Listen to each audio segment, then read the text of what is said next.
नमस्कार। मैं किस्से लाता हूँ, मैं आम जिंदगी के हिस्से लाता हूँ।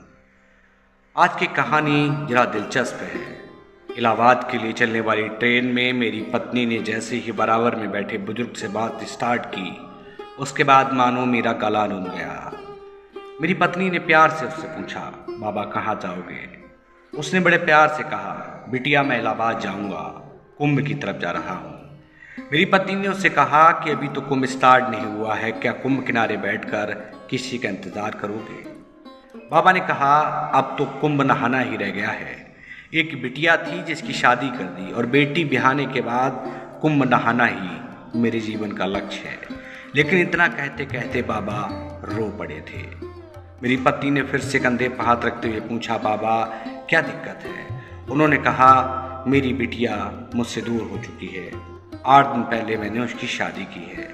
ये तो खुशी की बात है, मेरी पत्नी ने कहा।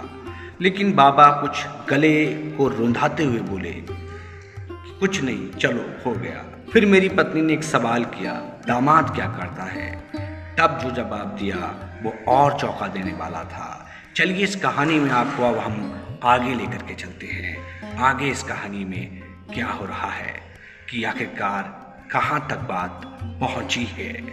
इसके बाद बाबा ने कहा, हमारा दामाद हमारी बिटिया से प्यार करता है। बाबा ने आगे बताया कि मैंने अपनी बेटी को बहुत मना किया था, इससे शादी मत कर। लेकिन हमारी बेटी बिन माँ की बेटी थी। हमने उसे बड़े लाल से प्यार से पाला था। मैंने अपना सब कुछ दांव पे लगाकर उसकी शादी की तैयारियां शुरू कर दी थी। शादी से ठीक 2 दिन पहले समधी जी आए और बोले, दहेज में हमको कार, नगद पैसा और एक बहुत बड़ा सा घर चाहिए। मैं मना कर चुका था, लेकिन मेरी बेटी ने कहा, आपके बाद सब मेरा ही तो है। अब मैं टूट चुका था। मैंने अपना पूरा घर बार बेचकर, अपनी ज़मीन जेवर बेचकर अपनी बिटिया विदा की थी। मेरी बिटिया खूब रोई थी, लेकिन मेरे दिल में उसके लिए अब जगह नहीं थी।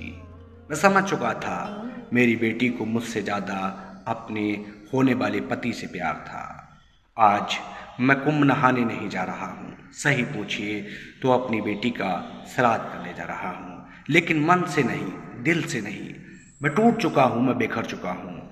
मैंने अपनी बेटी के साथ बहुत कुछ खो दिया है। एक रिश्ता मरा था उस दिन।